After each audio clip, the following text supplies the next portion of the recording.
Okay. Oh. All right. Good evening, ladies and gentlemen. It's time at 6:35 on March 2nd, 2017. We'll reconvene the Board of Finance budget hearing for the 2017-2018 budget, right? 2017-2018 budget. Welcome.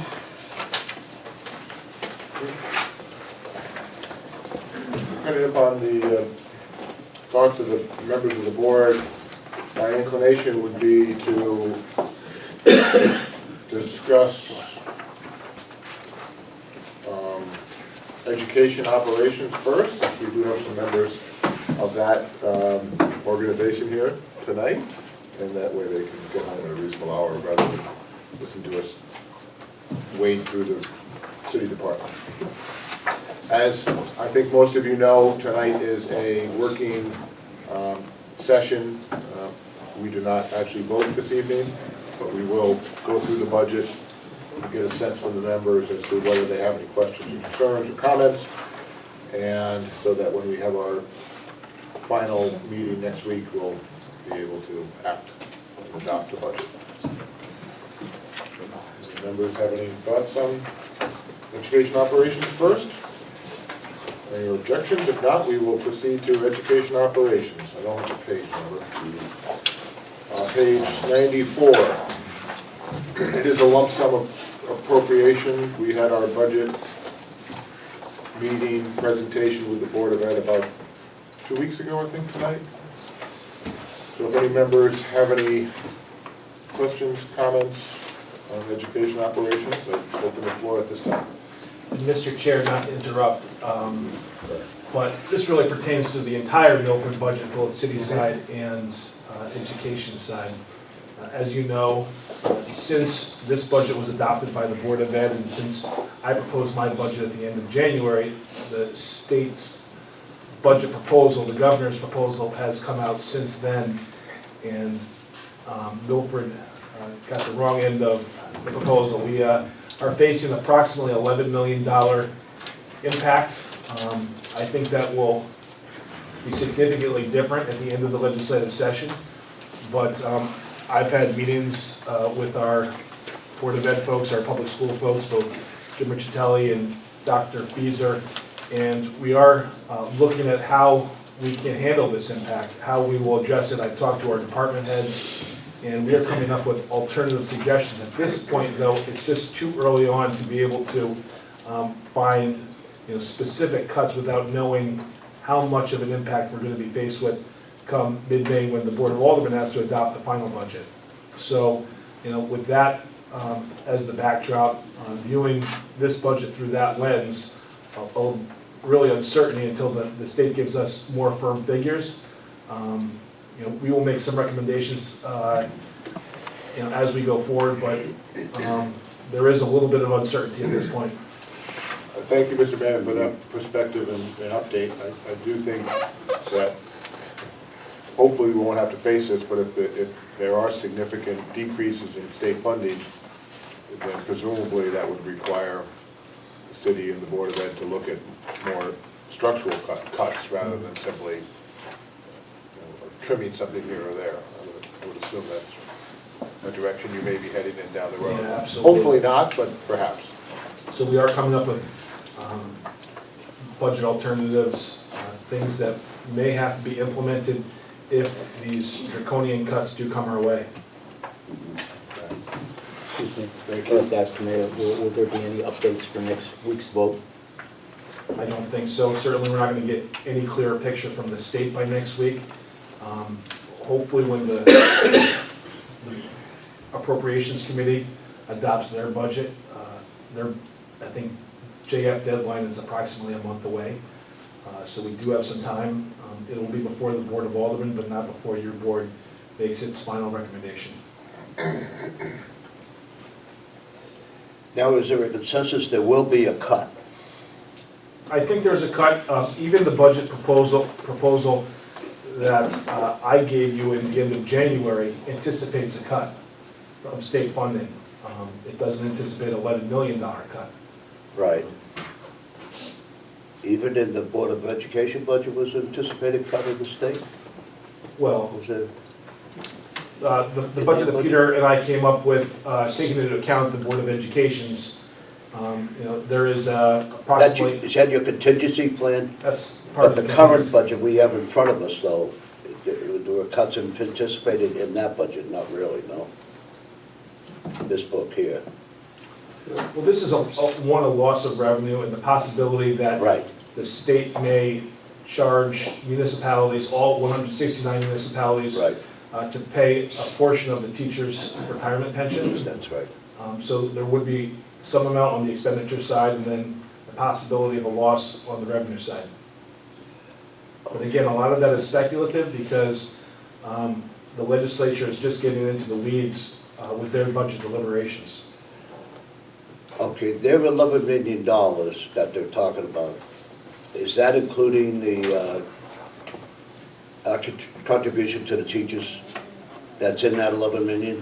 Yeah, it's approximately $11 million, probably closer to $12 million. But the teachers' increase, So the- contribution from the city is in that figure somewhere? That's all in that impact figure. It's Okay. approximately $5.6 million for what would be our contribution towards the teacher pension as it's proposed right now.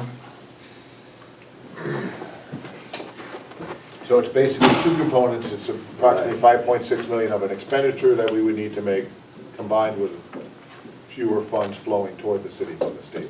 Correct.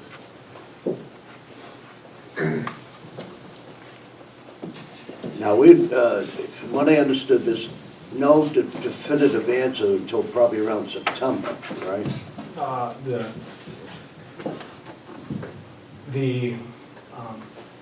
The deadline for at least the appropriations committee should be a lot sooner. Oh, The Board of Aldermen will know what their budget is, and hopefully the state legislature adopts their budget before the Board of Aldermen, but that may not happen.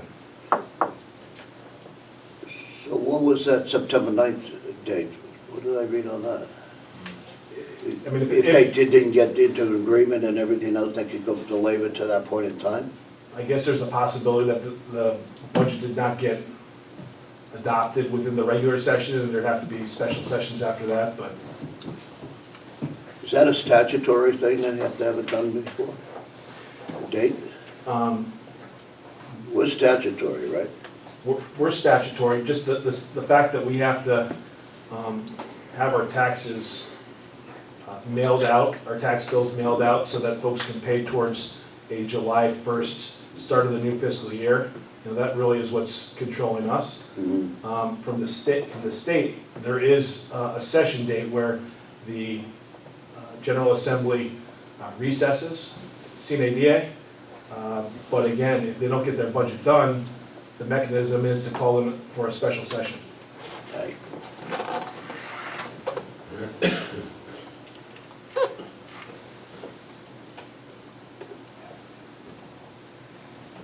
What was that figure? I lost the figure about, what was it, 383,000? What was that figure we had in was it in your budget? The educational cost share.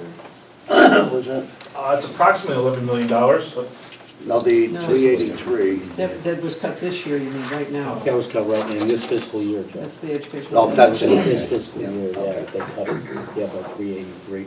And that's absorbed in your budget, the 383 and all. It's actually money that comes into the city's budget, it doesn't come into ours. But what we, may I?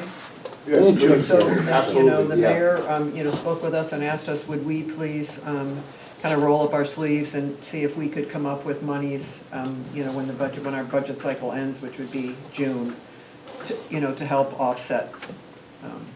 And we agreed that we would look at that. So we've already frozen 2 positions that we're not filling, that weren't filled at the time, and then we'll be looking at other funds as well.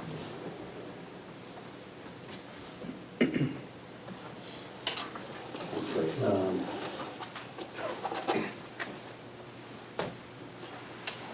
So we're dealing strictly with the Board of Education budget, right? Um,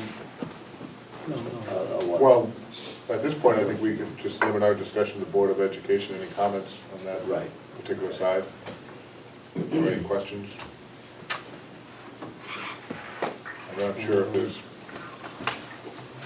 all that much to talk about at this juncture, but if there's...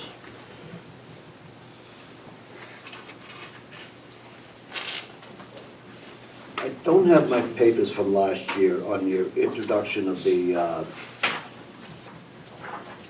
pathways. I wish I had that paperwork from last year. The anticipated costs last year when you introduced that. If you give me that figure, of what it is now.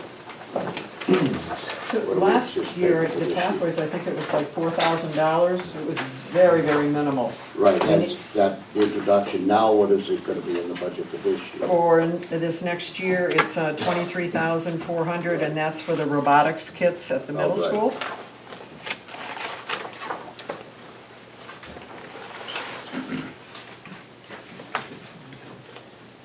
And the entrepreneurship is coming to 60, 70, about 79,000. 70,000. Yeah.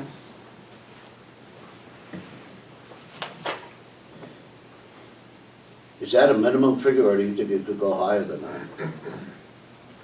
You know, that's a pretty solid figure. Huh? You know, because we laid out, you know, how many computers, what the furniture would be, and 2 printers.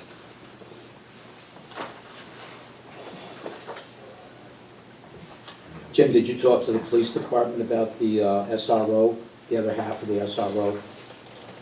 Because I didn't see it in their budget.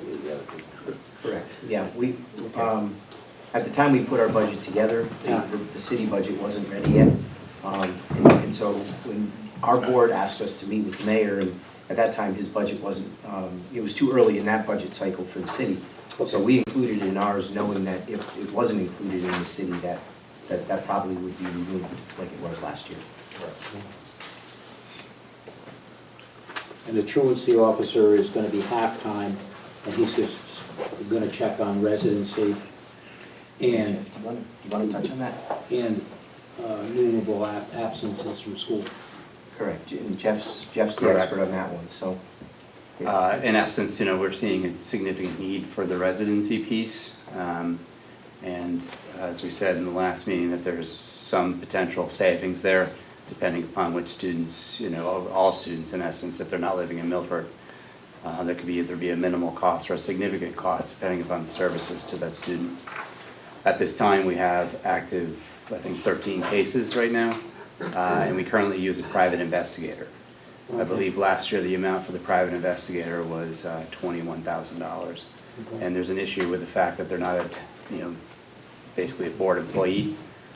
We'd like to have somebody in our organization to ensure that there's confidentiality, but more access to the schools, et cetera.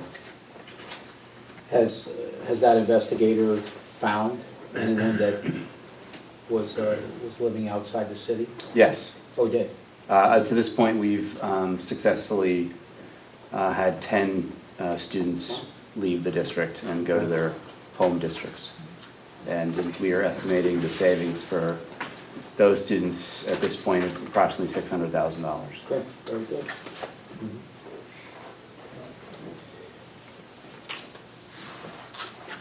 And how would, if a student's absent quite a bit, how do you get that student back to school? That's the other half of the job, is the Right. truancy piece, is building relationships with families, building relationships with the students, and finding out what is the cause, what's the issue. What's the problem? That, of course, varies by case, but both Dr. Fieser and I have seen this work in other districts where you have somebody, a point person that can go build those relationships with the families. It's very effective. Thanks.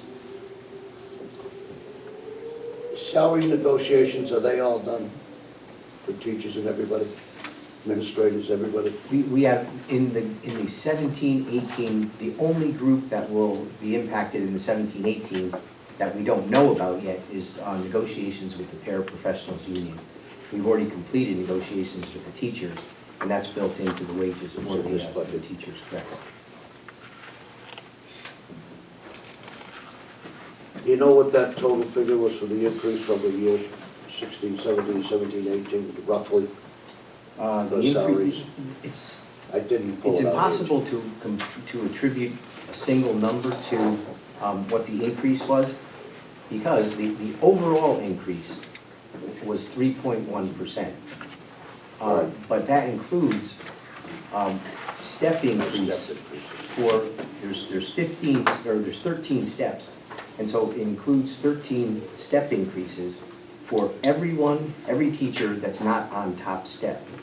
And then the teachers at the top step are gonna get a 1.25% increase because they're not getting a step increase. So it's very difficult to put an overall number on. But you'll see in the budget, the overall wages for teachers is very flat. And the reason for that is because of the reduction in staff. In this budget, we're reducing 14.4 teaching positions because of declining enrollment. And so that greatly offsets the increase in wages. Okay, gotcha. But the blended increase in wages was approximately 3.1%? If you, Correct. The negotiated settlement was 3.1% all in, as they call it. okay. And as I said, it's step movement, but no general wage increase for all teachers except those on top step. But that step increase is included in that Correct. Yes. 3% Yes. overall increase. Yep. Do you have a dollar figure for that? I don't, and that's what I'm saying. Overall, Yeah, just overall. well, if you look at. Including step increases. So if you compared last year's budget salary number with this year's budget salary number, do we have a comparison on that? I do, yeah. If you look at the executive summary, Yes. Roman numeral 9, Okay. and then if you look at, Yes. the teachers are all broken down. Okay. Teachers, special education, and guidance counselors. That's really good. Okay, You sure it's 9? Roman numeral 9. I got, that's because Dr. Feaser told me, otherwise I wasn't sure. So that's the .41.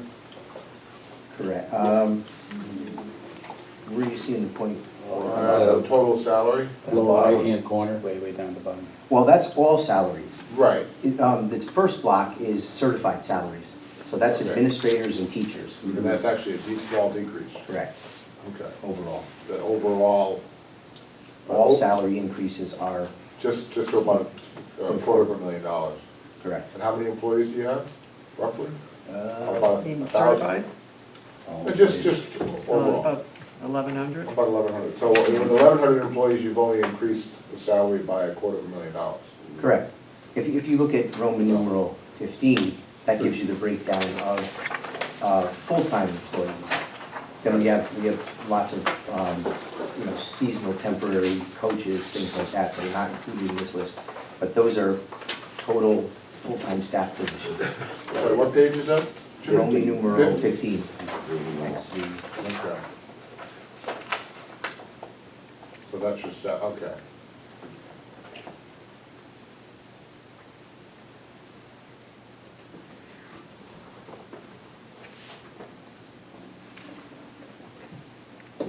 That's helpful, thank you. You're welcome.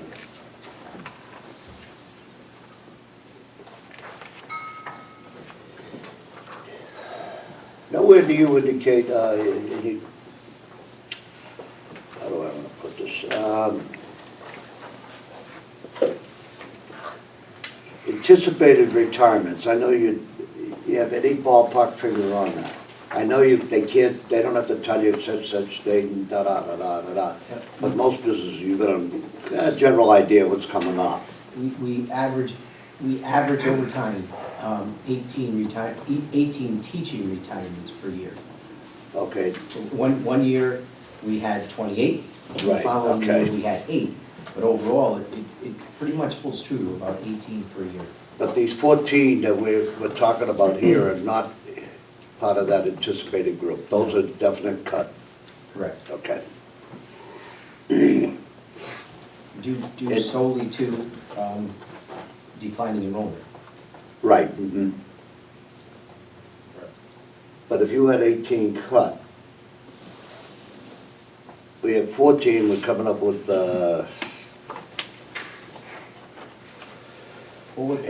864,000. Well, what that does, Joe, is the 18 retirements help to avoid actual layoffs. Right. What that allows, if we're losing 14.4 staff positions and 18 are retiring, that's allowed us the past several years of nobody actually losing a job. Right. We're able to absorb those staff reductions through attrition. But if you have 18 retirements, you're having a staff reduction if you don't fill the position. And then you would have to, those positions would have to be layered over to the other teachers to fill in for the lack of teachers for the number of kids that they covered before. Well, that's effectively what they're doing. If they're losing 18 positions through retirement, Yeah, they're just not necessarily filling all those positions. It may not be a well, one-to-one they would, correlation. they would. If they have 18 retirements, they'll fill them, right? Well, Minus 14.4. Right. minus The net, 14.4. That's what I asked you. Yeah, The 14.4 would be part of the 18. Correct. Yeah, that's what I was asking. yes. So we're only losing, Well, no, you're losing 14 positions. But losing 14 positions. You just don't have to lay off individuals to free up those positions. So you actually lose 22. Jen? You actually lose 22. No. No? Don't you lose the 14 and the extra 4? No, 18? well, we do, and then we would hire 4. Presumably you'd If hire everything were 4. equal, we would Okay. hire 4 All right. more. Okay, so you would hire 4 more. Okay. Yeah, not so it's 22. it's a majority, but not the entirety of it. Okay. All right.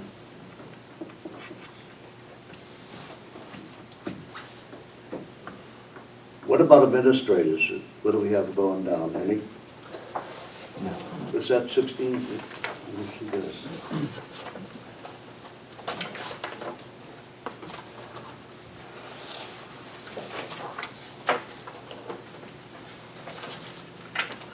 What was it, 15? Page 15. Number number. Oh, that's the total staff. You're losing 2 administrators, who are they? Paraprofessionals. Yeah, on 15. Huh? On 15, we're page just 15. losing. Yeah. No, the administrators. No administrators, okay, I got you. Okay. What's that on that?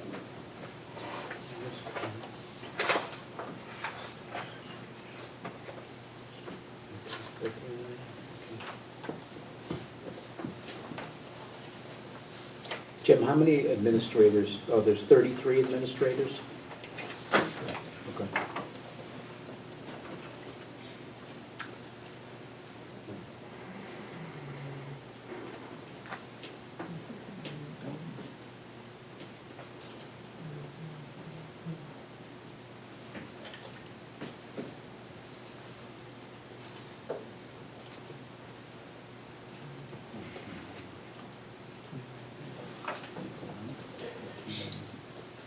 Oh, here's the average class size.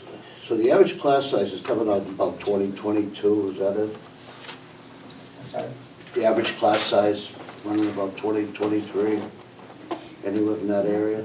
Not at the elementary. At the elementary? In K2, it would be more closer, we would aim for 20. If we go over 20 in kindergarten, first or second grade, generally we increase to another teacher. But the third, fourth, and fifth grade would be, our goal would be 22, 23 students. Does the state come out and give you an idea of what they'd like from their point of view? Do they come out and say your maximums, well, you couldn't do that, could they?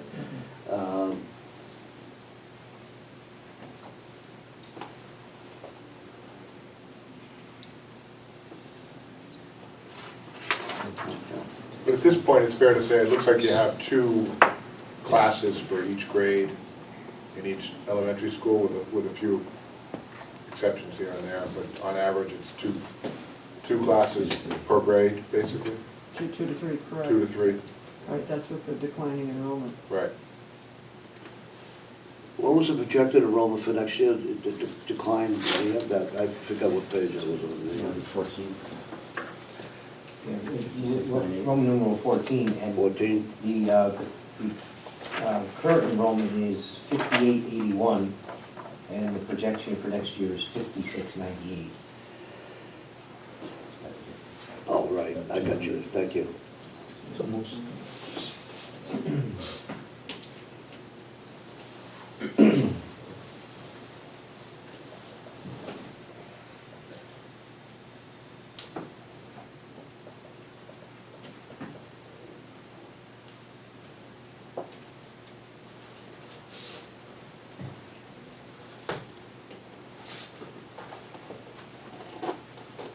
Give me that again now.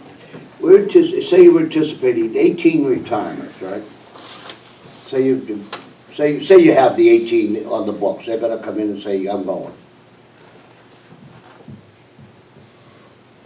I'm really stupid on this one. That's You're okay. cutting 14.4, you're saying, Yeah, so if we actually have 18 retirements, right? we're not gonna fill 14.4 of those positions. Not gonna fill 14.4, okay. So So the net. about 6. The net is 4, of 3.4. Well, the net is 14. It's a salary differential, that's why we count them. 14 filled. I'm not sure that's it.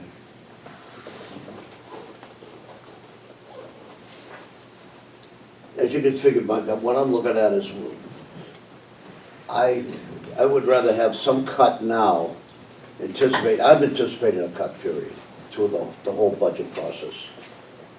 And I'd rather cut now some portion of it and ease into the bigger cut possibly that may come along. That's my general thinking right at this point in time, and I think before we vote on the budget, I want to discuss it more.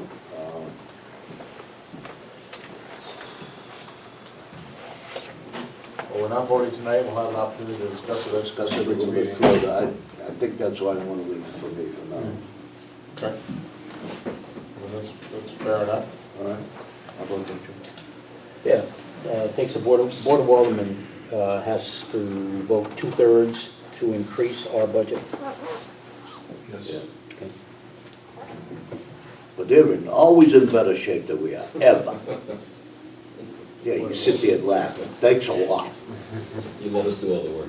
We do We try. We do the good work, huh? Yeah. Last That's year, right. they adopted our budget. Huh? Last year, they adopted our budget. Yeah, of course, they're sparse. They take our lead. They know the brilliant people are here. The politicians are not other than 15 of them. The only comment I'd make, I think is, the problem is Okay. when you look at significant cuts, I mean, we could talk about I mean, $20,000 here or $50,000 there, but if you're looking at significant cuts, in my mind, it comes down to more structural realignment of the system, where you're talking about eliminating the school or increasing class size or doing Class something size. more substantial. And I think my recollection of a couple of years ago when the Board of Ed explored some of those options, not necessarily class size, but eliminating the middle school, most of the residents, at least a good sizable portion of the residents, were opposed to that. So, I mean, the state may force our hand at some point, but I would, you know, just to cut for the sake of cutting, I would be, be opposed to that. And I think ultimately. It's not for the sake of. No, I'm sorry. well, I don't mean to characterize your position, but just taking a number without having, without knowing what the state is going to do at this point, I'm just not sure if I'm Right. leaning in that direction. But Brian, we're not gonna know. I know, well, we never We're not gonna know, have anything, next week. but that's why we have a two-step process. Right, correct, So- yeah. But they can also, if we cut, they can put it back. I mean, if the state says, depending on what the state says, the alderman can put it back.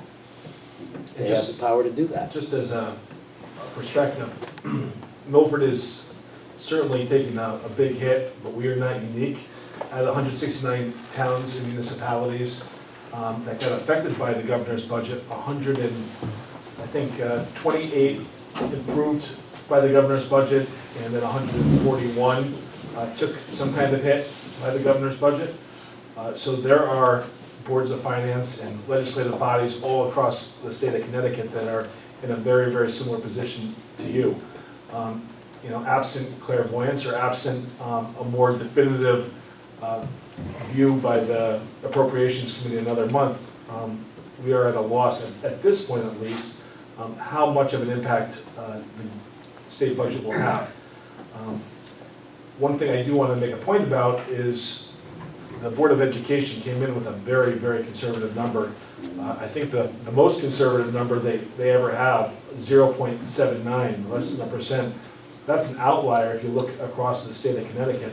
I talked to mayors and first selectmen from other municipalities where it's nowhere close to that. They're facing similar situations to us. Wallingford, who's almost the exact same amount being impacted by the state, their Board of Education came in with a number that was significantly higher, and other towns too. I don't even pick on one in particular, but we have a Board of Education budget that is reasonable. There are a couple of things that I know that you reviewed with the people from the schools and went through. There may be some reductions like the SRO and a couple of other positions and adjustments that you're going to make. The Board of Education, the Milford Public School system is going to be looking at alternatives in case we have to make significant cuts. But at this point, they did come in with a relatively conservative budget. And there are a couple of tweaks and revisions that I know that you're going to make next week when you meet to finally adjudicate this proposal. But my 2 cents is that it is a pretty conservative. For the last 15 years that I've been doing this, is one of the most conservative budgets I've seen. Yeah, I would agree.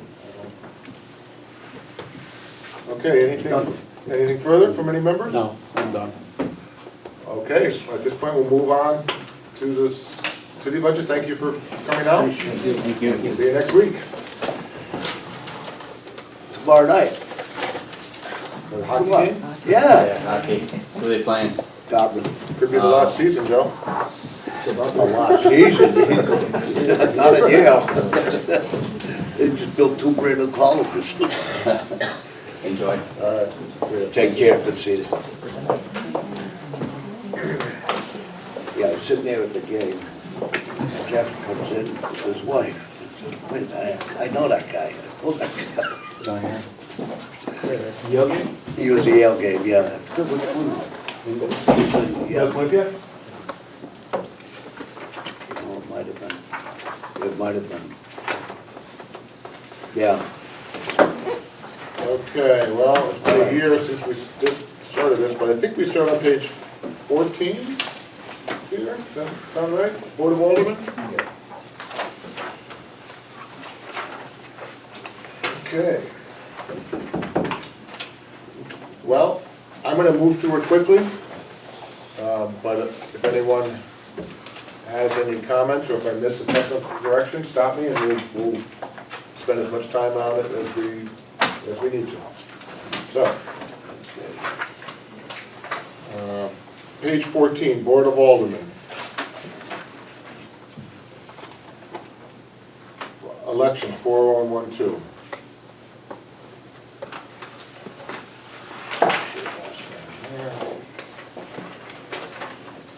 Register of Voters 4115. Milford Government Access TV, 4116.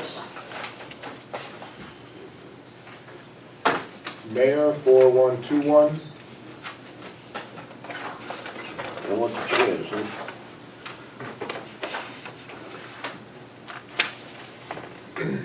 Now, what do we got here? General expenses, 4122.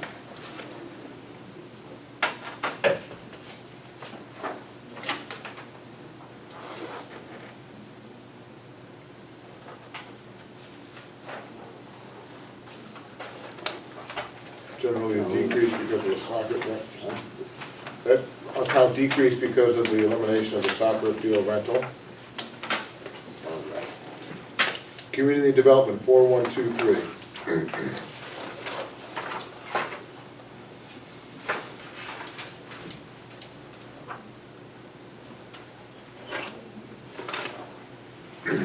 City Clerk, 4129.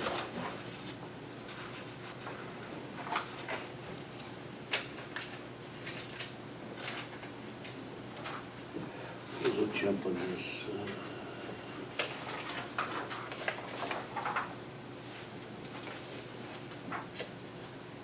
That was all salary approved? Yeah, it was mostly wages. Salary, it was. mostly we have wages.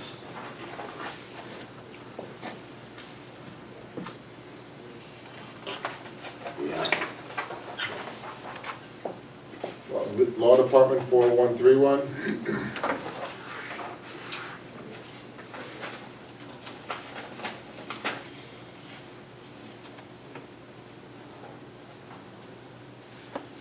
Ethics Commission, 4132.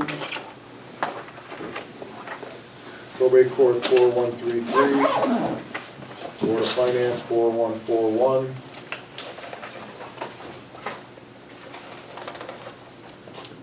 Permanent and Land Use, 4142.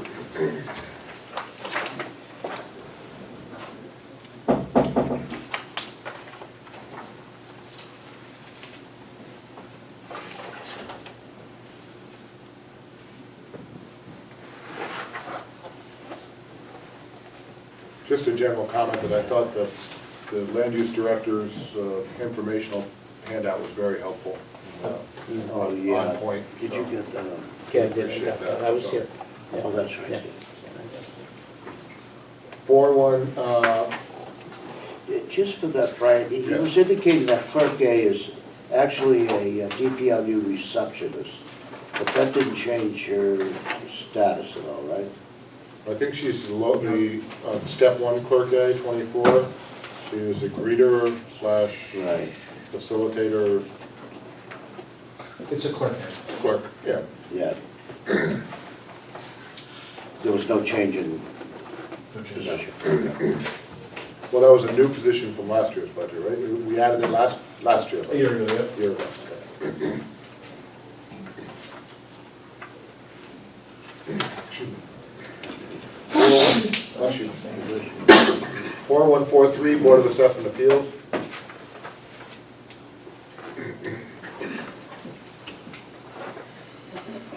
(4144) ZBA.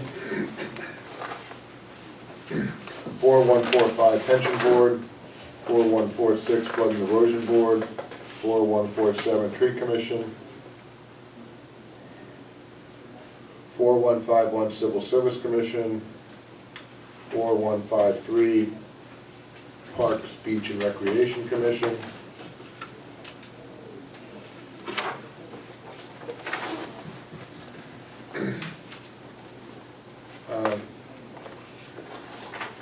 This is just a general question to either the mayor. It's only $500, but is there a reason we allocate $500 to Parks, Beach and Recreation for trees and shrubs? Yeah, they do purchase trees, both for the last couple of years, they planted trees in conjunction with Milford Trees, both on the green at Beardsley Park and over by the Arboretum over by the North Street Pond. So Okay, they do tree plantings, usually in conjunction with Milford Trees. or the tree commission, is that both, or? And they do it also, I mean, there's other examples too, I think they also helped out with trees at the new Mattioli Playground, for example, and a couple other spots where there's recreational facilities. Okay. I just hadn't noticed it before. EDC, Economic Development Commission, 4155. Conservation Commission, 4156. Veteran Ceremony Parade Commission, 4159.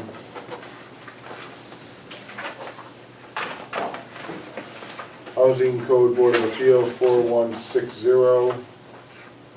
Housatonic River Estuary Commission, 4161.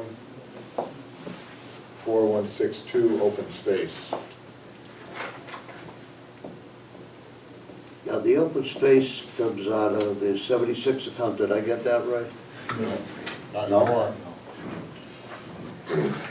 The open space agent is part of the general fund budget now. The Where agent did I get himself. 76 account?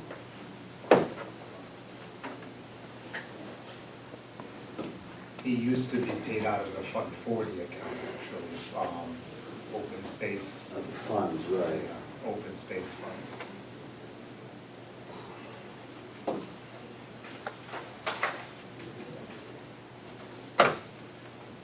That's a unit position too?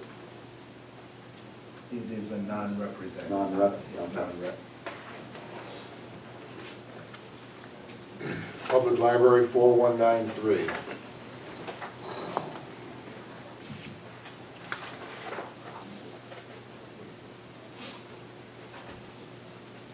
Peter, this is more a general question.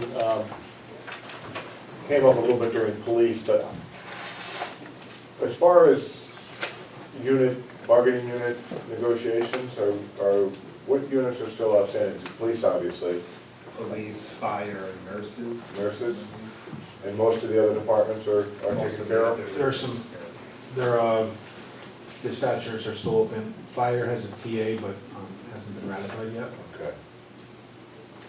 So, but for example, with maybe the library, for instance, is, Yeah, they're part of MEA, MEA. except for the director who's non-rep. okay. So these wage figures are in fact, Yes, for every Actual. contract that is currently settled, their wages were increased, yes. thank you. I think is the assistant library director MSA. Yes, I believe so, yes.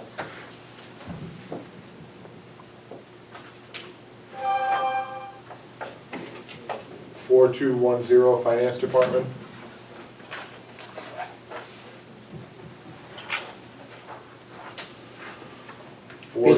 Peter, when's the revaluation due? It occurred, it was due, it was just issued on February 28th of 2017. That was the revaluation? That included the revaluation. So, did we, what, you're just putting aside money for the next one? Yeah, we weren't here at that meeting, we had discussed the account, the actual reserve account has been depleted. So Okay. this would provide another year, a year allocation of contribution. The contributions are also for the adjudication of some of the appeals that will come in. Okay.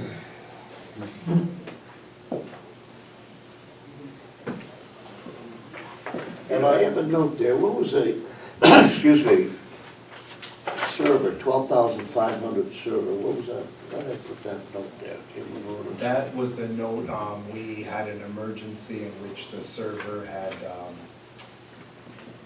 been malfunctioned, didn't work anymore, it had to be replaced, so we had to take the money out of the reval reserve account for that. Okay, right.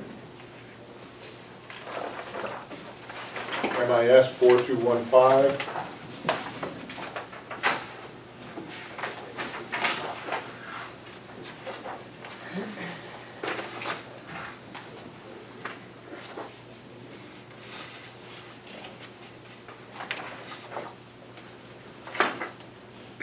Human Resources 4219.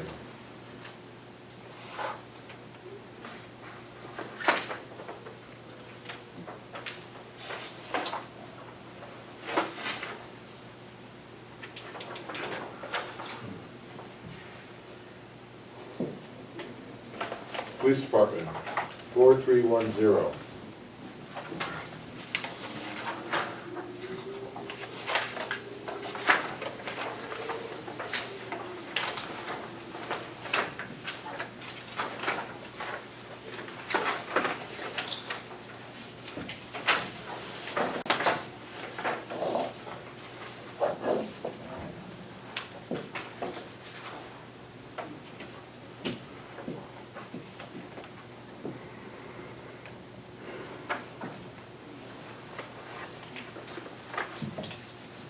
just can't remember how, I just remember it was 117 police, now it's 139, I can't remember. 116. Huh? 116 sworn officers, Yeah, and then there's obviously support staff. good staff, that's what it was.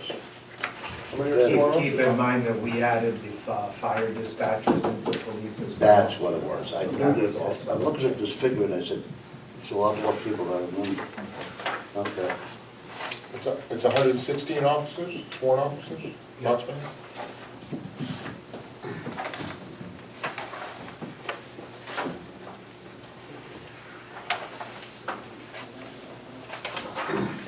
Now we have 4 school resource officers. The Board of Ed pays any of that? They pay half. Yeah, that, this is the total cost, right? 65? This is the total cost, and on the revenue side of the You'll see budget, it. you'll see the contribution from the Board of Ed. Okay. That's what I thought. Okay, I'm all set with these. Fire Department 4320, Mr. Chairman, I have a technical correction for the fire department. yes. Based on the tentative agreement that has been negotiated with the fire union, they are moving, in essence, one firefighter into the fire marshal division. There are currently 3 positions in the fire marshal division, and for valid reasons, they need to add a 4th person, and they're going to convert one of the firefighters. If you look on page 55, that position will be changed to a fire inspector. And so the salary has gone up to $72,394 from $66,071. By the same token, on page 54, the senior fire inspector will become the deputy fire marshal.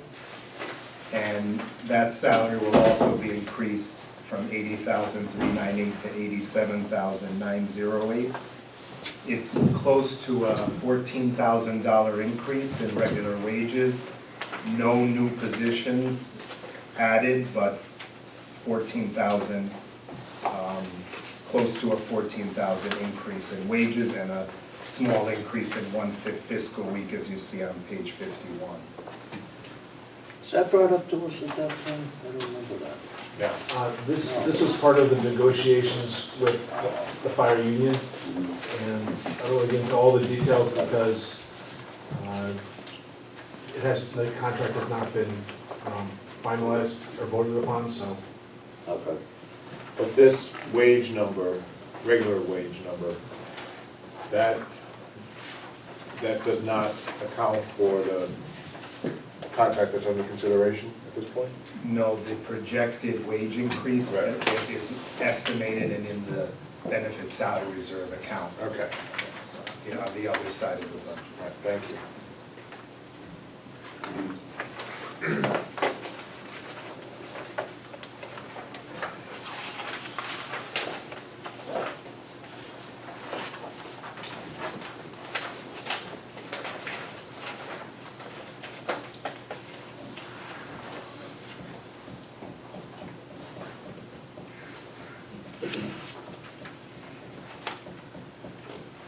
Just on fire, I don't know. I always get caught up on some of the utilities, because I actually expected we might be saving some money with the new stations. And basically, we closed, what, 3 or 4 stations, historic stations, and opened 2? About five years ago, we closed 2, we closed Station 5 and Station 6. The one over by Point Beach and then the one over by Woodmont. Right. And we consolidated those 2 stations into what's the East Side Fire Station on New Haven Avenue. Right. But again, we retained the 2 engine companies, and the building is a bigger building to obviously support the same number of people. And it does have more equipment, so the utility costs are approximately the same as they were for running those 2 smaller buildings. Did we sell both of those buildings? We sold one of them, Yeah, right? we sold them both. I mean, the Woodmont station we sold for $1 to the Borough of Woodmont. We they made out. Well, it looks nice. Yeah, they did a nice job on Yeah, it. it does Pizza look nice. place. Wait about it, Joe. That's a pizza place. I'm talking about the Woodmont Station 5, which was Down on Chapel. off of King Hut's Highway. Oh, all right. What's the one right on the road? That's the pizza joint. Yeah, that's Station 6, that's the Point Beach Fire Station. That's up Platt, no, or Yeah. whatever. Now, that was sold, That was sold. not for $1. $2. We get a good price on that one? No. Not as much as you wanted. Not as much as we wanted, but it was put out to bid, I think, Bid, yeah. 3 or 4 times. Yeah, right. Okay. The market spoke. All right. Anything further on fire? Right.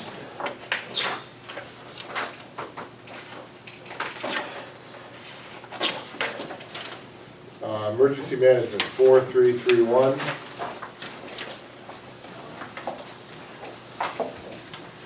I don't remember the explanation for the heating fuel going up on that area, the emergency management. I believe a lot of the costs are associated with Siemens Lane, which is the property that we got with the base realignment committee. We've actually been using it for now several years, but the Army was paying the utility costs. Oh, right. And when we finally took formal possession of the property, those utility costs got shifted over into the city's name. Do we own that property now? Yes. But we're limited in how we can use it. Right, I was gonna ask We can you. only use it for emergency management purposes.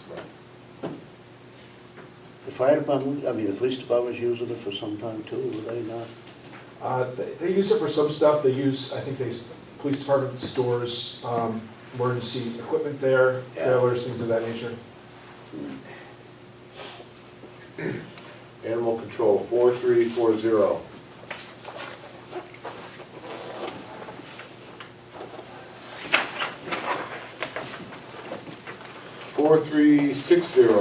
Lighting, hydrants, and water. 4420. Excuse me, Brian, I'm not, you were discussing still with the water company on this thing? Were you still trying to negotiate with them? Yeah, there is actually a formal meeting of the subcommittee that was established really to address Milford's issue with the fire service. There is a meeting coming up within the next 2 weeks. I don't know the exact date, but our liaison, our water company representative, or our representative to the water company's policy board is on that subcommittee addressing Milford's position. And again, it is a large figure, so, and it's a figure that keeps growing exponentially every year too. And that we don't have a lot of control over, unfortunately. Other towns get better though, Oh, right? The difference between Milford and other towns is that we have a ton of fire hydrants. We have 1,400 fire hydrants, Oh. and, there are towns that have, well, I think we have more fire hydrants than anyone else within the RWA. So we have the highest water service bill. Some other towns, though, they get more money through more pilot money because they have more regional water authority equipment and assets so that they can charge them like a tax. We don't have that much. We get about approximately $400,000 a year. And we're paying now just for our fire service, over $1 million. Okay. Public Works, 4420.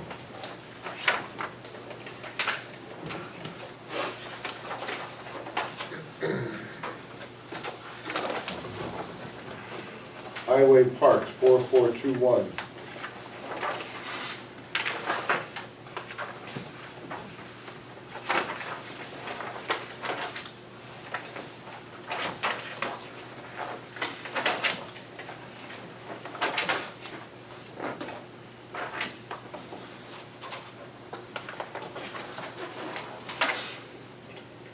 What is a maintainer? They do not have a CDL, or at least that did not help them get the job. They did not apply for a driver position. For the highway department, they do everything from shovel dirt. If they're in the Parks Division, they mow, they do all those other things, mow the fields or maintain the fields. Or, right, members guys, Building maintenance, 4423.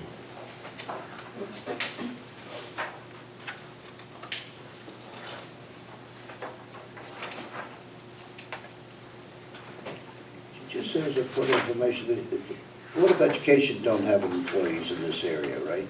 In which area? Building maintenance area, do they have employees? They have their own building maintenance. They do? division. Yeah. That's the thing I couldn't figure out. Why? They have 14 buildings that they have to maintain. How many buildings do we have? We have a lot, Yeah, big and small. yeah. Do we receive any income from the auditorium? We do. We do. Sacred Heart pays us, every private organization that's in there does pay a rental fee. The Aquajets, Sacred Heart, some other programs. Does that go into a special fund or is that general revenue? That would be in the revenues. We can look for it when we get there. Thank you. Trust it.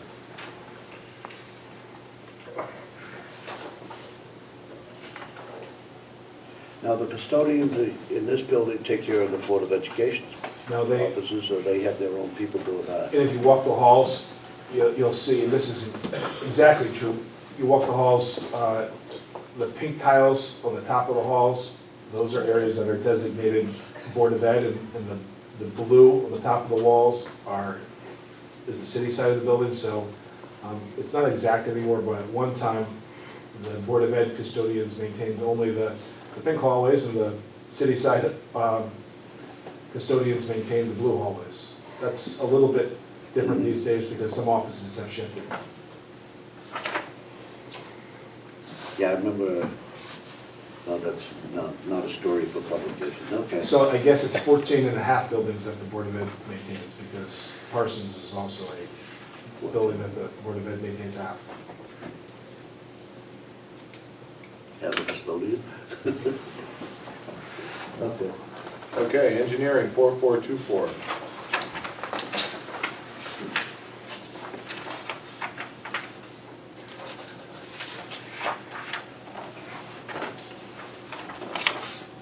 General garage, 4429.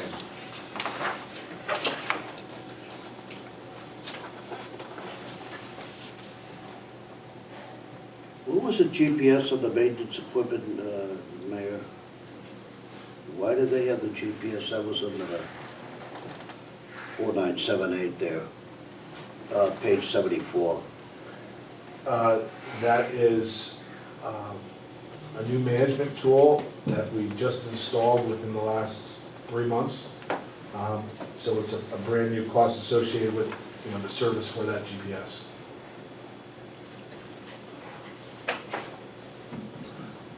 We've used it so far primarily to monitor the plow trucks, to make sure that the 22 different plow routes that we have, that the various pieces of equipment, sometimes, there's 2 or 3 pieces of equipment on a plow route, so that, our public works were able to, monitor and dispatch appropriately plow trucks, but there's ultimately a whole series of public works equipment and vehicles that are going to be part of the GPS program.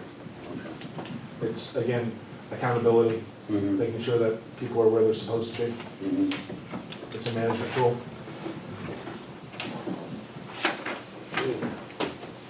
Solid waste, 4431.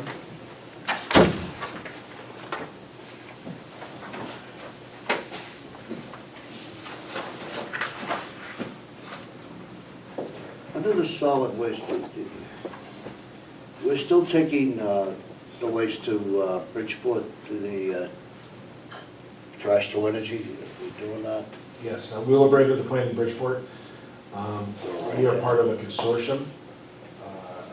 We actually just got a new town as part of our consortium. Last week, West Haven joined us. I think they were paying a lot more than they were per ton. They're saving a couple $100,000 since they joined our consortium because we get a lower rate. We're paying approximately $61 a ton for our solid waste. Is that in this opinion, 960, is that the figure, what is that? Yeah, about 1.9 million. Yeah. That's also the hauling. That's not just the tipping fee, but that's, the hauling is built there too. So all our waste is going to Wheelabrator? Our solid waste goes to Wheelabrator, Oh, our yeah. recycling goes to Winter Brothers and Shelton. And we receive $20 a ton for recycling. Recycling. Okay, so you see, we're saying you gotta get that recycling up, okay. And actually, not just this solid waste that the city picks up, but any hauler in Milford, for condos, they also are required to have that waste be deposited at our transfer station to go towards the Wheelabrator plant as well, if they want the city's reimbursement. Oh, okay. Now, that outfit down on Saddlegate Lane, Grillo? huh? Is that Grillo? No, City carded? the carting, you know, where they take all the Yep. wall boards and all that stuff, and is that coming to our system at all? That's all they were? No, there's some things that our transfer station does not accept, like That's construction and demolition waste. Yeah, usually, right. So that's a separate waste stream. But it doesn't come to our system at all? No. No, where do they go? You know? Um, Could go anywhere. Huh? I don't Two know. different, Yeah, Yeah. you've got municipal solid waste and construction and Yeah. demolition different waste. It's a different. The fire department loves that place. They visit it once a week. Peter, you have a note here about commercial waste in a special revenue fund on page 76. Yes. So that is waste that commercial contractors or other people will pay a fee to dispose at the transfer station? Is that basically the revenue? you're Yes, the referring to? cost of that, and then as they buy tickets to have permission to dump at our Mhm. transfer station, these coupons, once they come and bring in their load, the coupons are redeemed and tallied, and that's how we recognize or recognize the revenue in the Fund 76 account to offset the commercial waste expenditure. Is that basically, you think, more or less a one-for-one, so there's obviously that, the trucks get weighed, so is it more or less calculated to be a wash, or revenue source, or an expense? I mean, Chris Saley would know more, but I wouldn't characterize it as an even wash, no. It might be, to some extent, a little bit of. A little bit of revenue. Little bit of revenue for the city. Okay, all right. Thank you. And the decline in positions, is that due to the new system? yes. Well, that's, So I think last year we eliminated 2 positions from this division, and this year we're eliminating 3, or is it? 4 Well, laborers? no, that accounts for last year as well. Okay, 4 laborers, and the working leader, 1 working leader? Oh, I'm sorry, last year we eliminated 2, Yeah. and this year we're eliminating 3. Okay. So last year we eliminated a working leader in the labor position, Okay. and this year we're eliminating 3 laborers.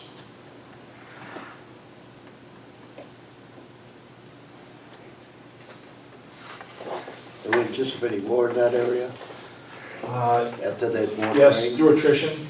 Yeah. And the goal is to, this new system, one of the things that it does, it's more efficient, it's safer for city employees. And eventually, we're gonna have one person operate a truck, whereas there was 3 or 4 previous.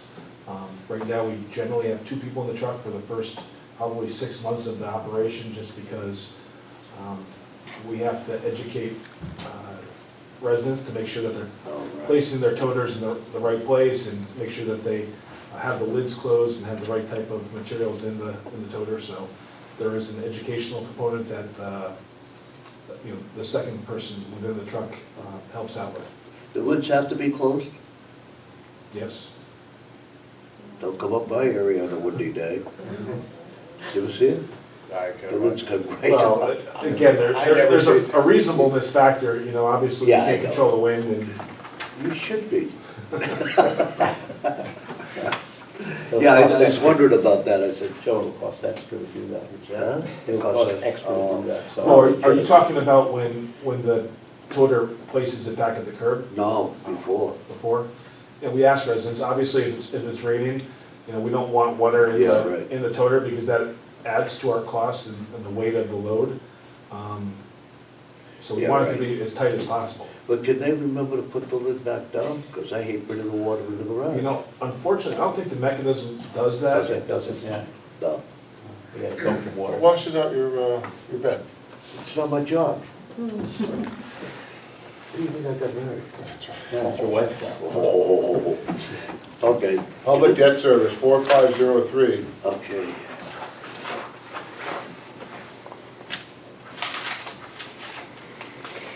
Did this go up because of all the bonds we approved? Uh, And the it- financing that went with those bonds? So the bond refunding kind of artificially gave us a little bit of a breathing room the last 2 years. That breathing room is stopped because, we took advantage of 2 years where we got a little bit of a boost or a reduction in the amount that we had because of the bond refunding. And this year, that boost went away. Oh, okay. And it's not due, Peter, this is not due, the increase is not due to all the bonding we approved and financing about 3 or 4 months ago, I remember. The boost that the mayor referred to is correct, but Right. there is still a small boost from the refunding, but it's smaller and it'll go out over Okay. time. It's still there, but it's a much smaller savings, but those savings are offset by the increase because of the new bonds that The we new- issued for Right, completed projects. Okay. I'll give one example, for example, East Shore Middle School, we've done, so, et cetera. okay, To your point, though, the bonding that was just authorized, that's not in. that's not part of this because we have not issued any bonds. I think we may have started to pay some of the bands for the West Shore project because that's underway, but not very much, No? minimal. In what we just authorized, that was also for short-term debt, right? Yes. Okay. It will be, yeah, we will have a Okay. short-term debt issuance in late April. Oh, okay, so we haven't started to We borrow. haven't started Okay. to borrow All yet. right. Those short-term debts, how long can that stay on the books as a short-term debt? About 2 years per It can. signature. But they're not in this area though. Eventually they are, because once we use bonds to pay off those notes, and then the principal and interest on the bonds is here. So Right. it gets converted. Health Department, 4610. He seems to be doing a very good job. Really good. Puts out good paper. Yeah.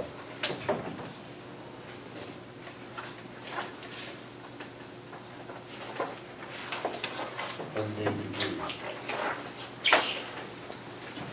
4620.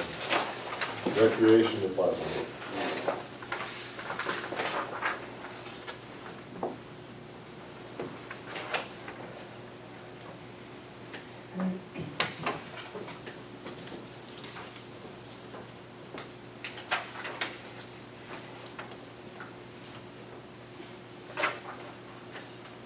Four seven one zero, employee benefits.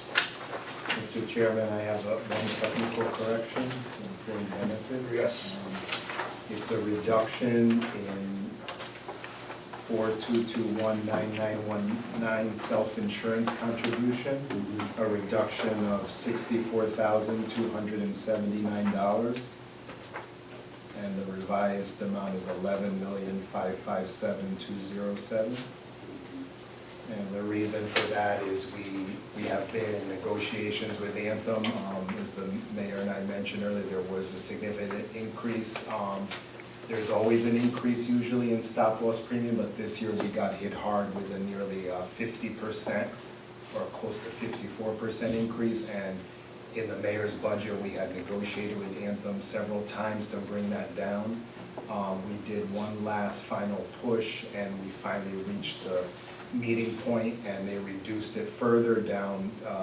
They were at 40%, and then they went down to 35%, and that's why I lowered the number.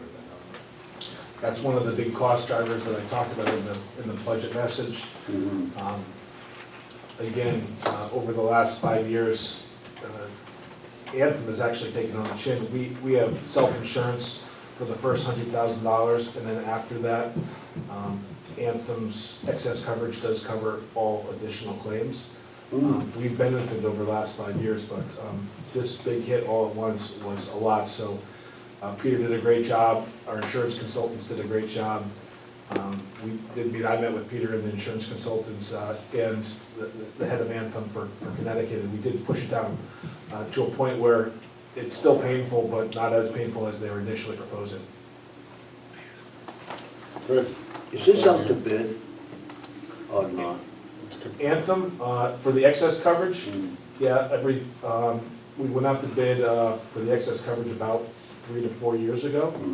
And for the excess coverage, they probably, if they did not administer the rest of our claims, they probably would not have taken our coverage. I don't know, but at least for the last, I think, 5 years, we look back at the history, and they have not done well with the city of Milford at least for the excess coverage. And that's why our premiums have risen. ACA doesn't involve this at all, right? Affordable Care Act, to some extent, yes. It does? Because there was a reinsurance fee that Obamacare imposed, but it has since come to an end, but it lasted for 2 years. And there's also what's called a PCORI fee that's not as large, but continues to exist under the Affordable Care Act. It's roughly about $12,000 or so a year. For those taxes, Peter?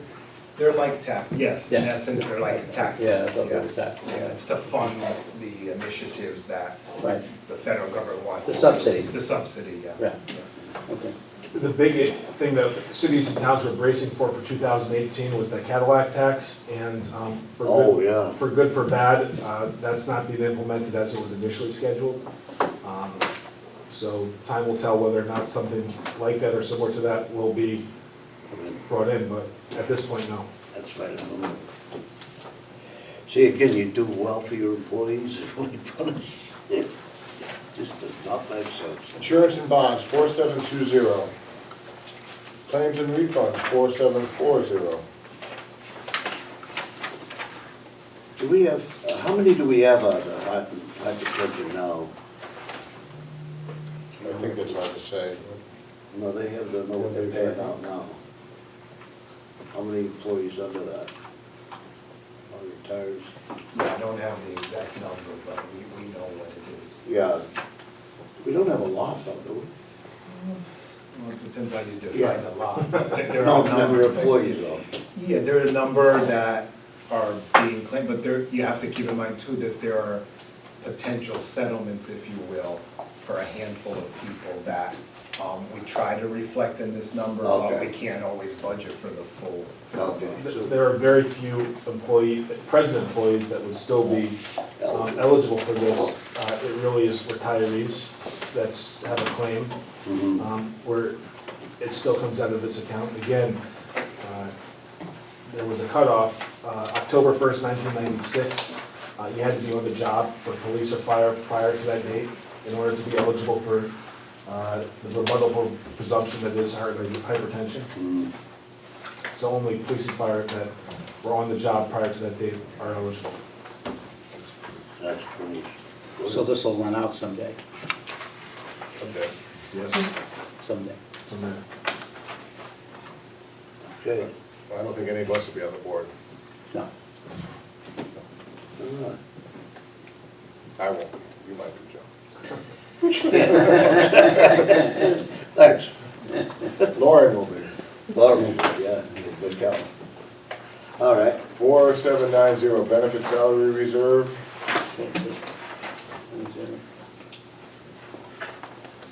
Unallocated contingency, 4799. Hey, can we go back to benefit and salary reserve? Yes. What's that the reserve for? That's for Which contract? the contracts that have not settled yet, but when they do settle, Right. there will be a need for a wage increase. And which ones are those? Police is one. Police, fire, nurses, Oh. and dispatchers. Oh, police.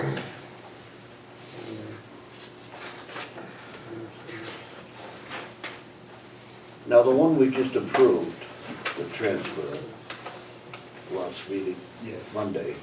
That was for the Milford City Hall Employees Union and the Milford Supervisors Association. Now, that came out of this 2016-17 project. Correct. It came out of the 2016-2017 budget. Right. Um, So meaning 70 projected, it'll be coming out of that. Yes, that's the projection, because we will use it eventually, and if we don't, we'll accrue for it. And that's why I project the full amount, because whatever we don't, I'll have to accrue, because in anticipation that we will need to use it in the future. Well, this is a funny account, allocated contingency. All right. Yep. 4801, Council on Aging. 4803, Milford Fine Art, the Milford Arts Council. 4805, CMed. 4807, Regional Mental Health Board. 4811, Borough of Woodmont.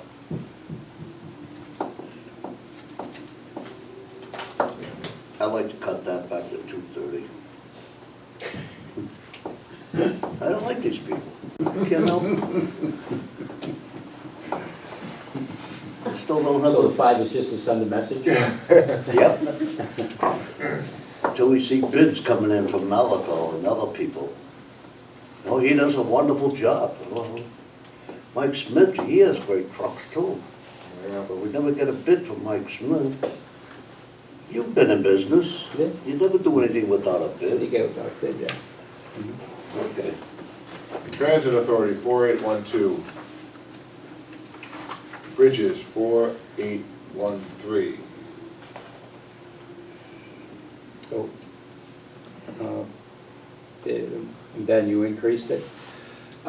If you look at the health department's account, there was a transfer from the health department for the team, YPA. the YPA program. Yeah. So it used to be funded out of the health department's budget. There was, I think, $19,000 approximately. Yes. Mm.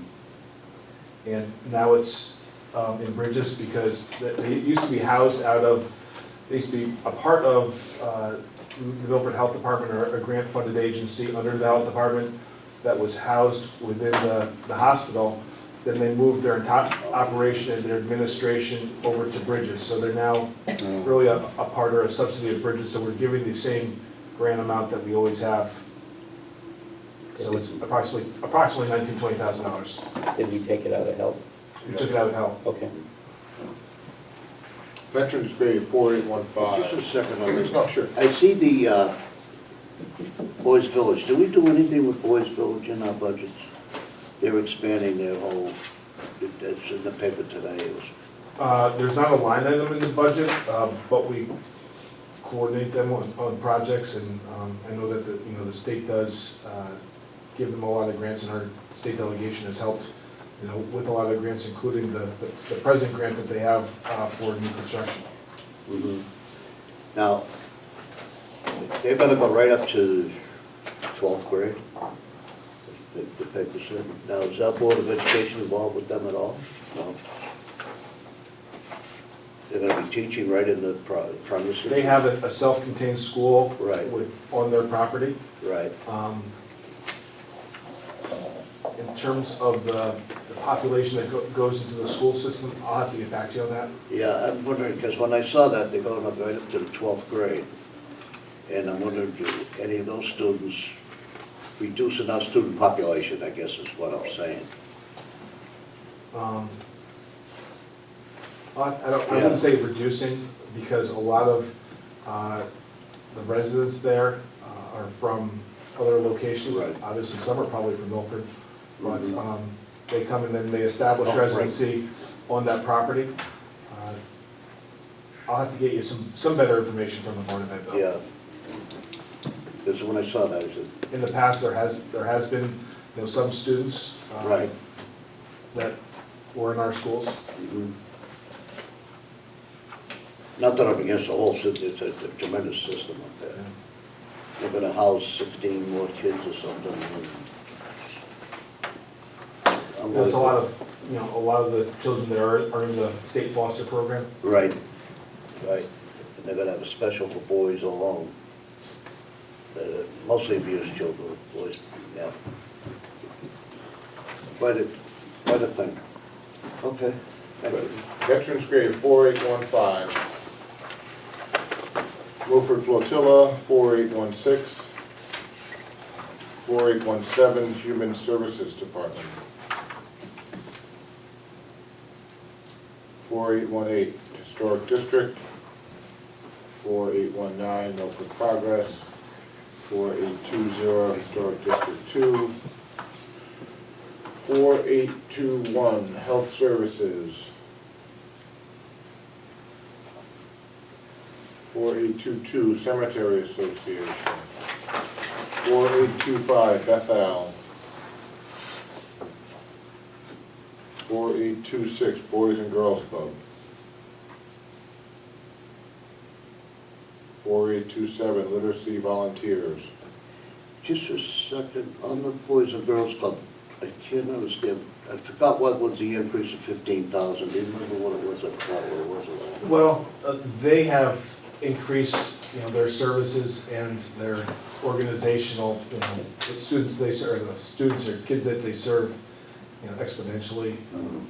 We bumped them up again in tight times. It's something that this board and the Board of Aldermen can look at.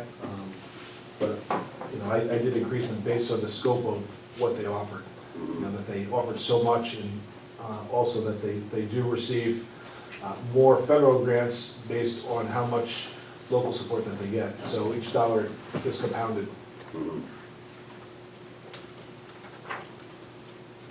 Private school textbook, Now, let me 499. jump Okay. into literacy, Ryan, I'm sorry. Go. Now, the literacy, is there an overlap? I think it's fantastic what that gal is doing. Are they overlapping like English second language? Don't our schools do English second language? A lot of the population, most of the population that they serve are not school-age students, they're adults. Ah, okay, done. I didn't really, okay. 4992 public school, private school textbook, excuse me. Who do we buy textbooks for?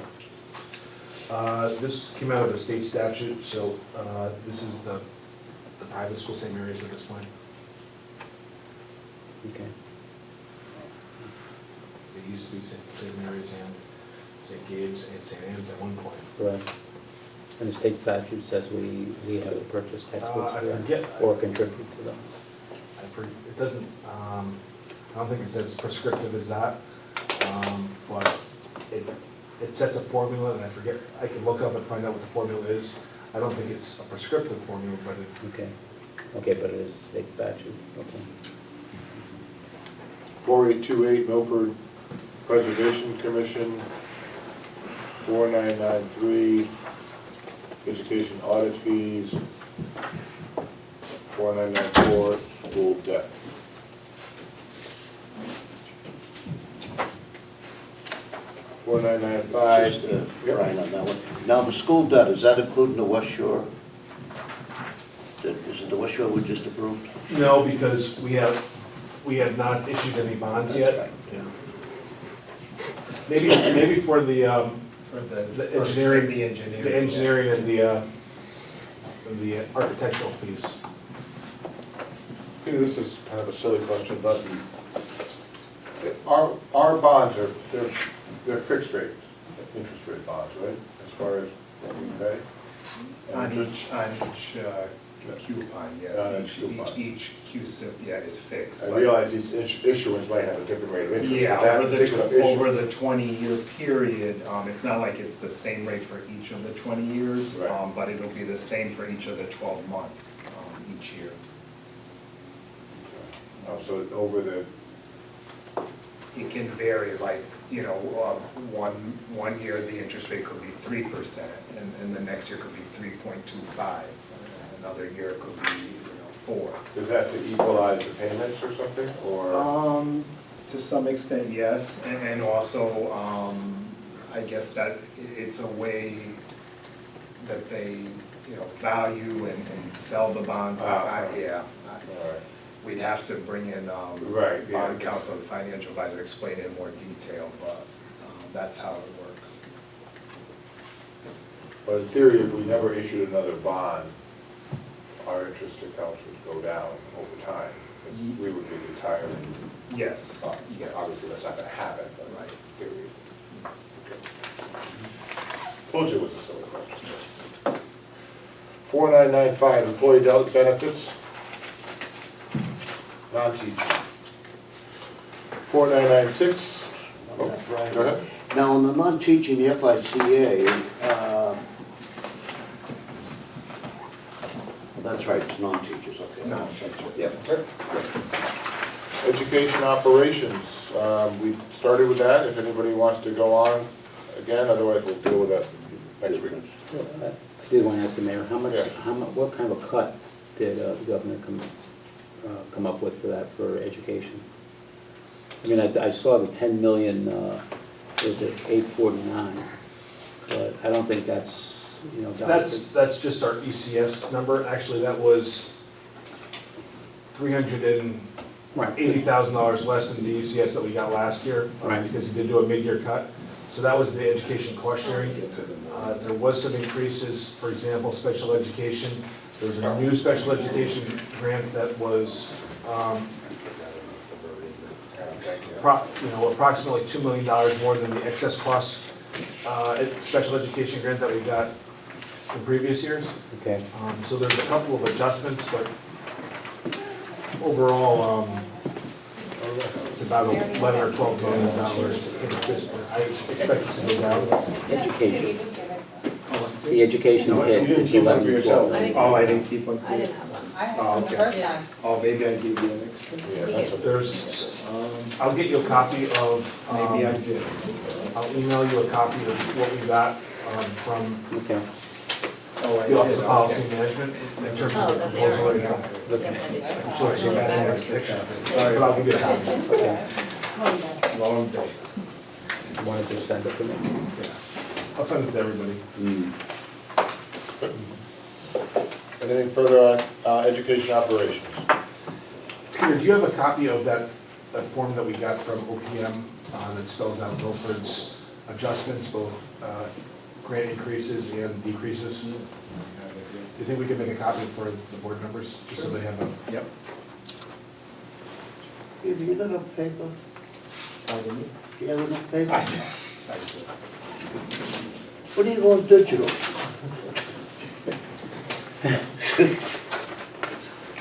Okay, last call for education operations. Right now, I'm not. Okay, 4997, well, there was a change, so we'll wait for Peter to come back in the room.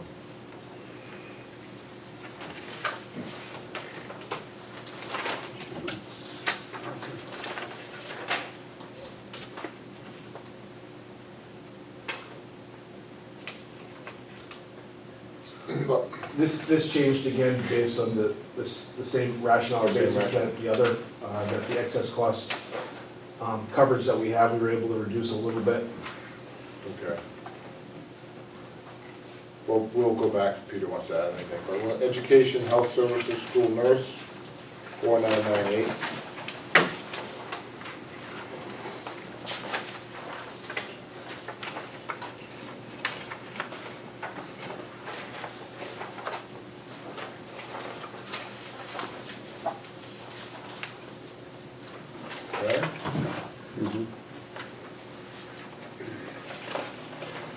Let's see, so we're Why gonna, is it, excuse Go ahead, me, Brian, on please. that, why are these,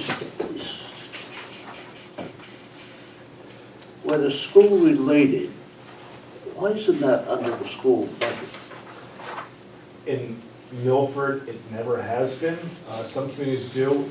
The reason that we have not, for a couple different reasons. One is because ours are both community nurses and school nurses.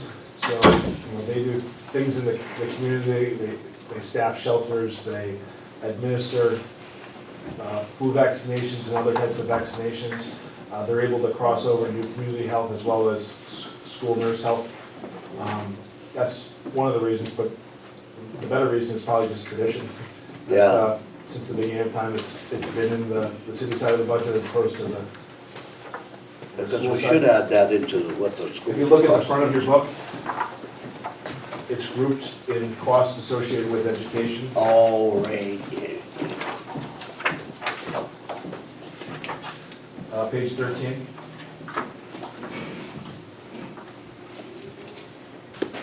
Under education health services.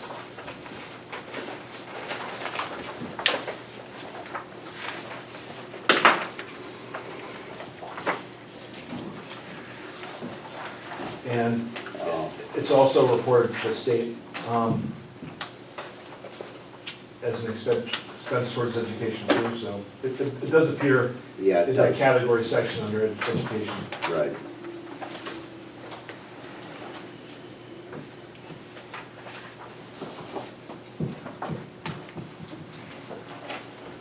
Mr. Chairman, did you cover the technical correction on page we 94? did, if there's anything like to add? No, it's the same reason as the other.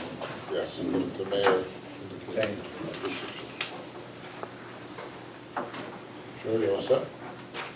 Done, oh, sorry, thank you. Okay, 415, for page 98, we're moving into the revenue fund. 4154, sewer commission.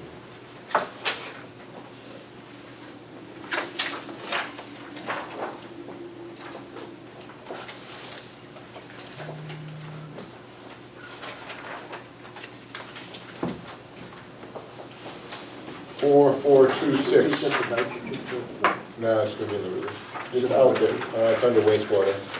Oh, yeah, right. 4426 wastewater. It's gonna be page 103.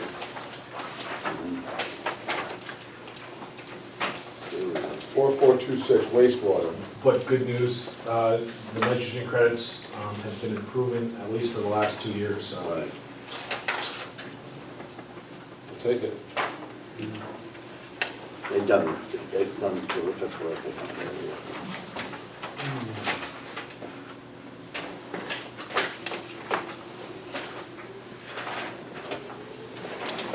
That goes onto, yeah, to the debt service fund, the credits, the money we get for the nitrogen credits. It goes towards paying, Peter, does it go towards paying off the, It goes towards paying off the clean water fund loans, and part of the sewer bonding debt. It helps to offset that cost, so Is it a figure broken right out, or is it absorbed into other? it helps to so if we didn't have that, the amount in Fund 12 for the clean water would be a higher amount, Wow. and also for, also the Debt service. debt Debt service. service? Refresh my recollection, did we have a recent sewer project, is that complete, that we bonded for? well, in the last 10 years, we've probably spent, Peter and I have recently talked about this, probably $150 million in sewer upgrades. I remember when we did it 10 years ago. It's- But Yeah, basically, that whole project is complete, more or and less, right? we've had some others. Right. Most recent, I think the most recent money that we've allocated through bonding has been some sewer lines on Nova Street. Right. And maybe a year before that, we did 2 pump stations, one on Rock Lane and one over Welch's Point. And those projects are presently ongoing. But as far as our waste treatment facility, Beaverbrook and, I forget the other one. Back in 2006, we allocated, or your board allocated a approximately $100 million for sewage treatment plant upgrades and some line upgrades. Right. And those projects are substantially complete. Did West Avenue ever get fixed? Yes. Are they having problems over there? Yeah, that was not necessarily part of the, Of the- plan. There was an issue there where there's a big clog that affected pumps, there was a big clog and a big emergency issue at that plant 5 or 6 or 7 years ago. All right. Where are we? Still on wastewater, anything further on wastewater? Well, 4790, it's a benefit salary reserve for sewer use funds and unallocated contingency, 4799, sewer use fund. Enterprise funds, revenues and expenditures. Marina, 4157. Mr. Chairman, I just have a minor technical correction to make. Yes. Responding to the feedback that I received from Ray Swift, I have kept on page 110, the general and auto liability 4823-0000, kept that flat and reduced it back to 43,129, and fire and inland marine back down to 6,884, a total reduction overall of about $2,502. Thank you, Peter. Any questions?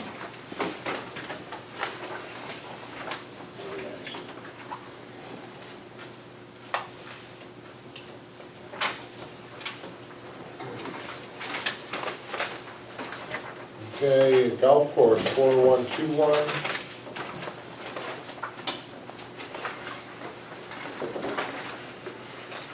Okay, I think if no one has any further, that concludes expenditures. Spend a minute on revenues.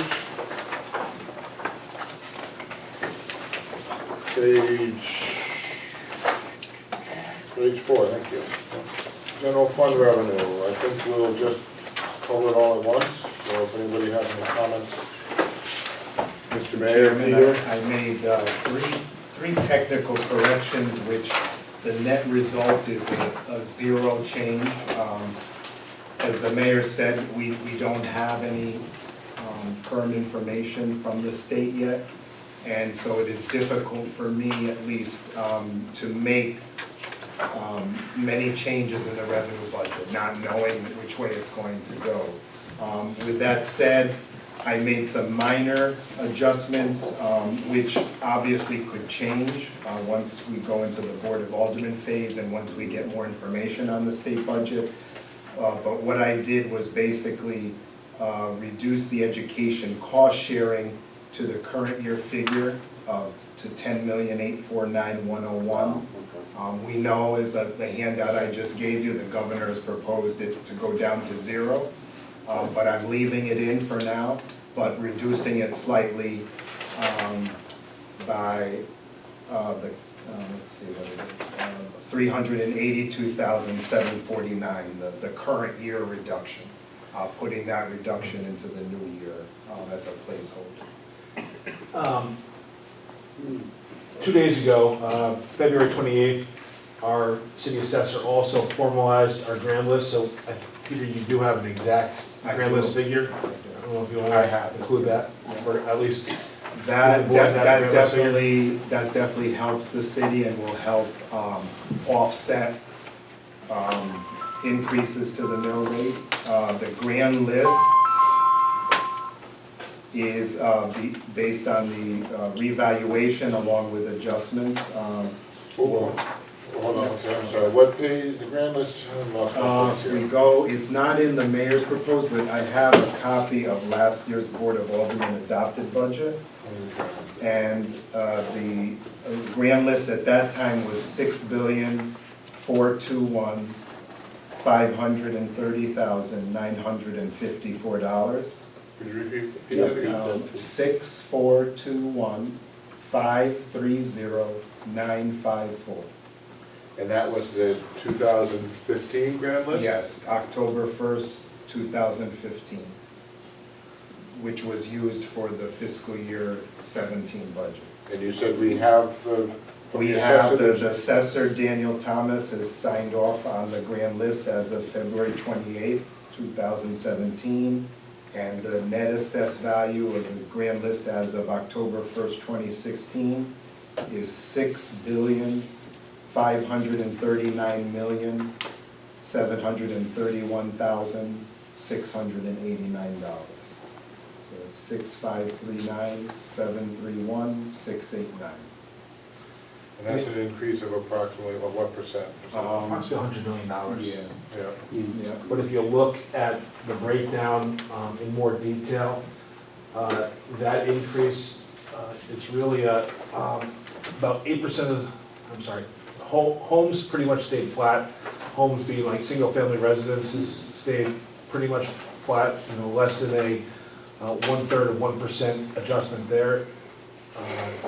Industrial properties and commercial properties, each of those increase at about a rate of about 8% increase.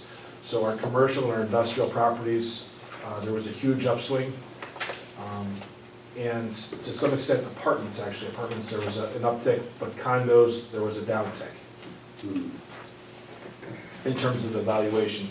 But the single-family residential homes stayed almost flat, a very small adjustment there. The big increase, the big reason why there was that $100 million swing was really because of the industrial and commercial properties, and their increase in value, and more of them. So at the current mill rate, that $100 million increase would translate into how much more tax revenue?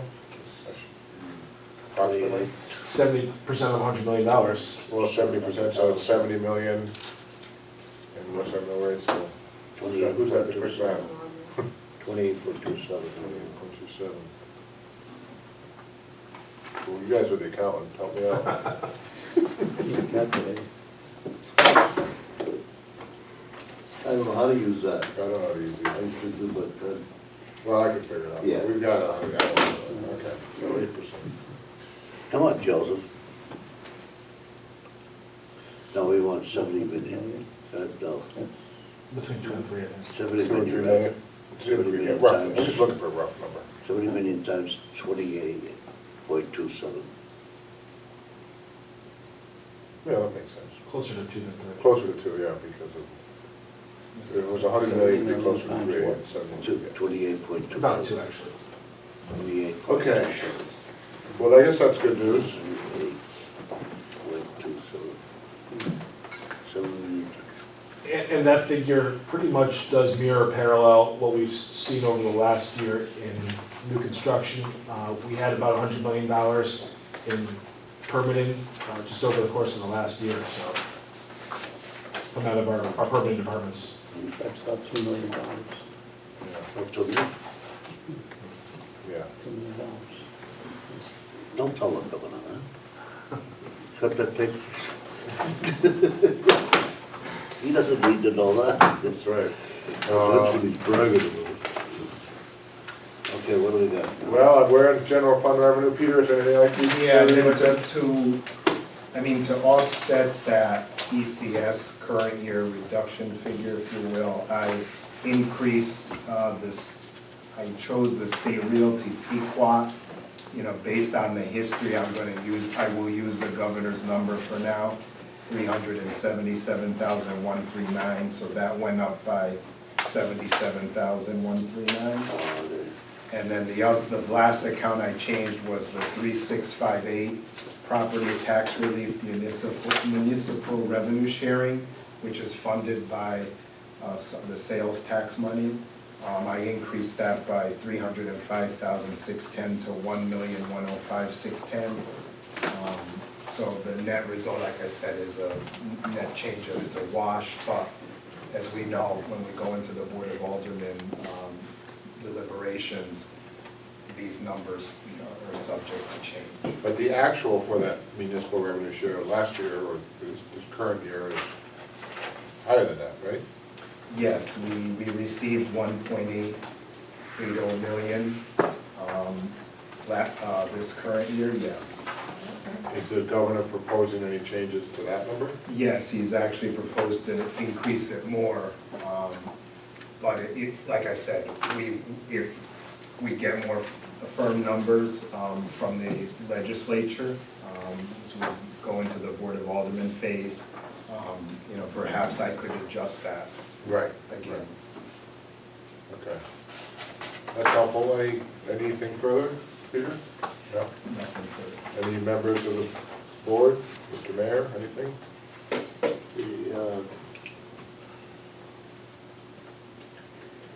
He's taken a pilot. We had 419,000 in pilots for college and hospitals now. Did we have that much? Yeah, we had 419,820 for fiscal current year, that was the estimate. And the governor has proposed to eliminate that, but by the same token, he has proposed a local hospital tax. So Well, that is supposed to offset it in theory, and that's the 1.4 million you see at the Right. bottom. This is something new, I believe, for the right, hospitals. there's the scream on that one, man. But we didn't have a pilot for any of the colleges or, We had a pilot for, I assume it addresses Milford Hospital, for example, but we have been receiving a pilot on colleges and hospitals in prior okay, budgets. it's one colleges and hospitals. Colleges and hospitals. Okay.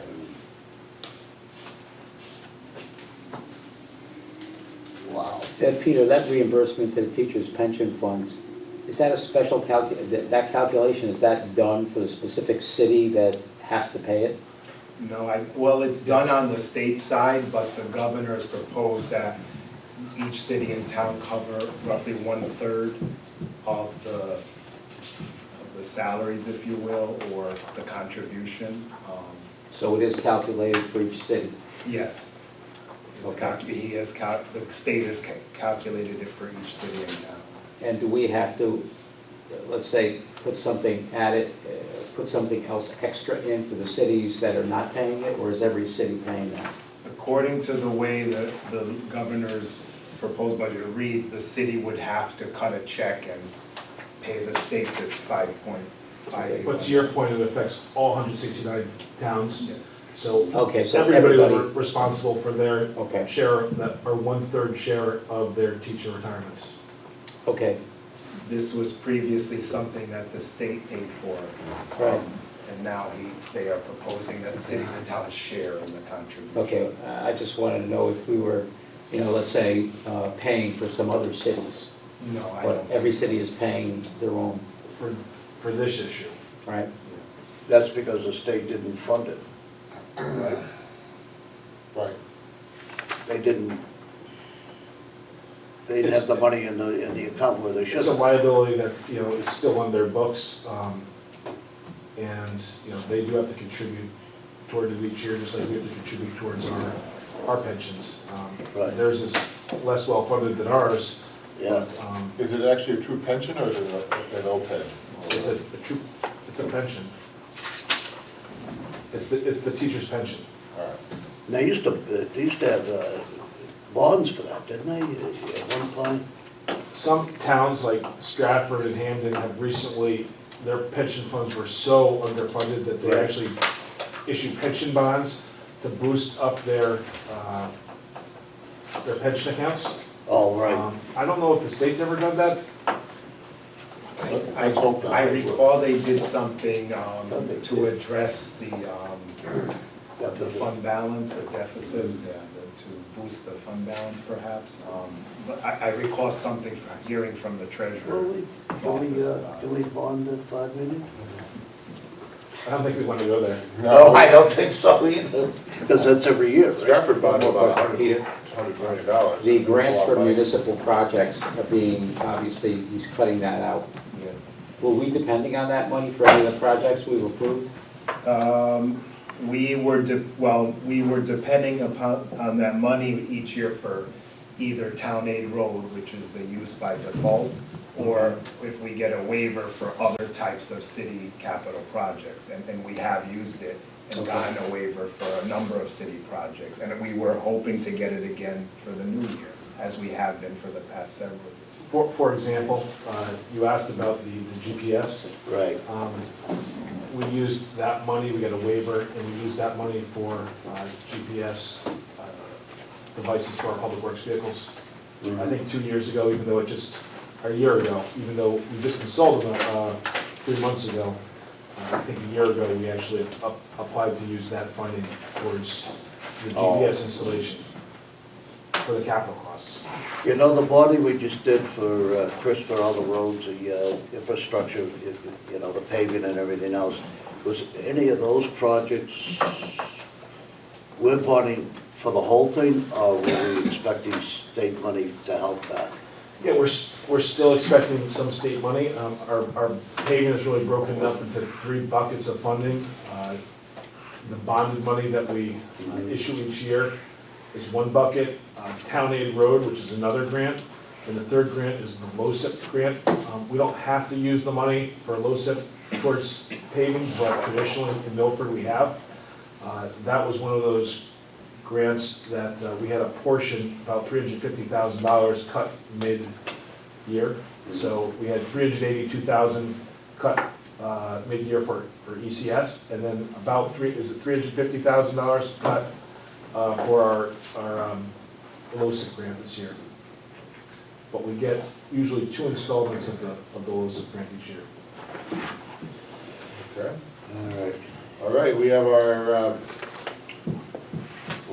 we will recess until Wednesday, March 8th. The Big East tournament that starts that night, so I'm gonna call in from Madison Square Garden, if that's all right. Calling from where? You know, We do that, right? you know. Basketball, Joe, not hockey. Oh, come on. You're going to Alabama. Okay, we'll see everybody next Wednesday, thank you. Okay. If you want another date. No, I'm kidding, I'm not. Can I ask you a couple questions? I missed the very beginning. Okay. Are you guys gonna like be taking into account the state